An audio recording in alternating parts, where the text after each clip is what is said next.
بسم اللہ الرحمن الرحیم۔ آج بات کریں گے کہ عیسائی مذہب ان کی ابتدا کہاں سے شروع ہوئی۔ عیسائی مذہب کی ابتدا فلسطین یروشلم سے ہوئی، پہلی صدی عیسوی میں، حضرت عیسیٰ علیہ السلام کے دور میں۔ شروع میں یہودی رسم و رواج کے اندر ہی ایک نئی تحریک کے طور پر سب سے بڑے ان کے نبی جن کو یہ مانتے تھے عیسائی حضرت عیسیٰ علیہ السلام ہیں، جن کو خدا کا بیٹا اور مسیحا مانا جاتا تھا۔ کیتھولک چرچ اور دیگر فرقوں کا روحانی پیشوا آج کل پوپ لیو چہاردم ہیں۔ آگے بات آتی ہے کہ عیسائیوں کی کتاب کون سی ہے۔ بائبل، وہ بھی دو حصوں پر مشتمل ہے، دو بڑے حصوں پر، ایک پرانا ہے عہد نامہ، ایک نیا۔ اس کتاب میں مذہب کے بارے میں کیا لکھا ہوا ہے؟ ایک خدا، لیکن تثلیث پر ایمان ہے۔ تثلیث یعنی تین خداؤں۔ حضرت عیسیٰ علیہ السلام کی پیدائش، معجزات، صلیب پر چڑھایا دیا گیا اور دوبارہ ان کو اٹھایا گیا، محبت اور معافی، خدمت، سچائی، گناہوں سے نجات۔ اور ان کی مذہب کے اندر ایک عجیب بات یہ ہے کہ جب ان سے کوئی گناہ ہو جاتا تو اپنے پادری کے پاس جاتے، اس کو کچھ پیسے دیتے اور اپنے گناہ معاف کروا لیتے۔ آگے بات آتی ہے کہ ان کی کتاب کی بنیاد کہاں سے شروع ہوئی اور کس نے رکھی۔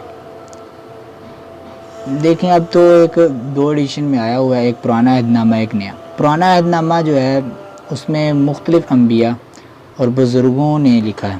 اکثر روایت کے مطابق ہے کہ حضرت موسیٰ علیہ السلام سے شروع ہوا۔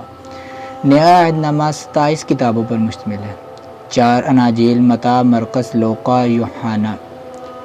رسولوں کے خطوط، خاص کر پولس رسولوں کے خطوط، رسولوں کے اعمال، یہ کتابیں عیسائی علماء اور رسولوں کے مختلف ادوات میں لکھی ہیں۔ اب عیسائی مذہب کی مشہور چیز کیا ہے، یعنی ان کو کیسے پہچانا جائے، ہمیں کیسے پتہ چلے کہ عیسائی ہیں۔ سب سے بڑی ان کی پہچان یہ ہے کہ صلیب۔ عیسائی مذہب کی سب سے بڑی علامت یہی ہے۔ چرچ یا کلیسا، کرسمس یعنی عید کے دنوں میں، اور مذہبی رہنما جو ہیں ان کے پادری، بش، پوپ وغیرہ، اکثر عبادت گاہوں میں صلیب، حضرت عیسیٰ علیہ السلام اور حضرت مریم علیہ السلام کی تصویر ہوتی ہے۔ کچھ ایک علامت یہ بھی ہے کہ یہ IHS اکٹھا لکھتے ہیں، یعنی حضرت عیسیٰ علیہ السلام کا اسم مبارک۔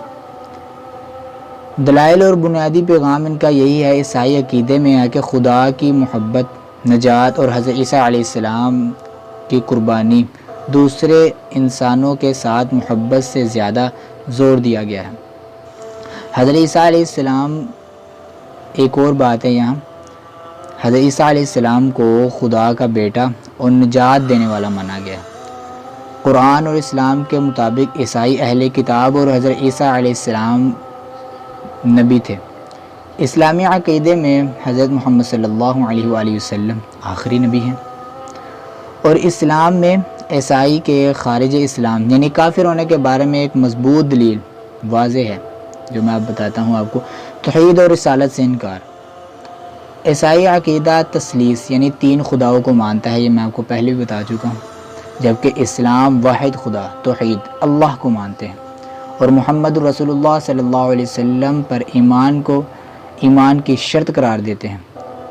قرآن میں آیا ہے وَمَن يَبْتَغِ غَيْرَ الْإِسْلَامِ دِينًا فَلَن يُقْبَلَ مِنْهُ، یعنی جو اسلام کے سوا کوئی دین اللہ کو قبول نہیں ہے۔ عیسائی حضرت محمد رسول اللہ صلی اللہ علیہ وسلم کو آخری نبی نہیں مانتے، اسی بنیاد پر اسلام سے خارج ہیں۔ سورۃ مائدہ آیت نمبر 86 میں، جن لوگوں نے کفر کیا اور ہماری آیات کو جھٹلایا وہ جہنمی ہیں۔ اور حدیث کے مطابق نزول عیسیٰ کے بعد ہر عیسائی اور یہودی اسلام لائے بغیر نجات نہیں پا سکے گا۔ حضرت عیسیٰ کے نزول کے وقت یہودی اور عیسائی یا تو اسلام قبول کریں گے یا ہلاک ہو جائیں گے۔ فقی اجماع جو شخص عقیدہ اسلام یعنی توحید اور رسالت محمدی کو نہ مانے وہ مسلمان نہیں ہے۔ اسلام میں اصل نجات ایمان اور عمل سے مشروط ہے، عیسائیت میں کفارہ ہے، جو میں بات آپ کو پہلے بتا چکا ہوں۔ اسلام نے یہ نظریہ مسترد کیا ہے، کوئی اور کسی کے گناہ کا بوجھ نہیں اٹھا سکتا۔ اگر عیسائی اہل کتاب میں شمار تو ہوتے ہیں لیکن کافر ضرور ہیں، مگر ان کے ساتھ بعض معاملات میں نرمی کا الگ اسلامی حکم ہے۔ احکام اہل کتاب میں وہ مسلمان نہیں ہیں جب تک اسلام نہ قبول کریں۔ مختصر سی دلیل میں آپ کو دیتا ہوں۔ عیسائی صرف اسی وقت مسلمان ہو سکتے ہیں جب ایمان لائیں، یعنی ایک اللہ اور حضرت محمد رسول اللہ صلی اللہ علیہ وآلہ وسلم کی ختم نبوت اور قرآن کی تصدیق کریں، ورنہ اسلام کی روح میں اسلام کی نظر سے عیسائی دین اسلام سے خارج ہیں، یعنی غیر مسلم ہیں، کافر ہیں۔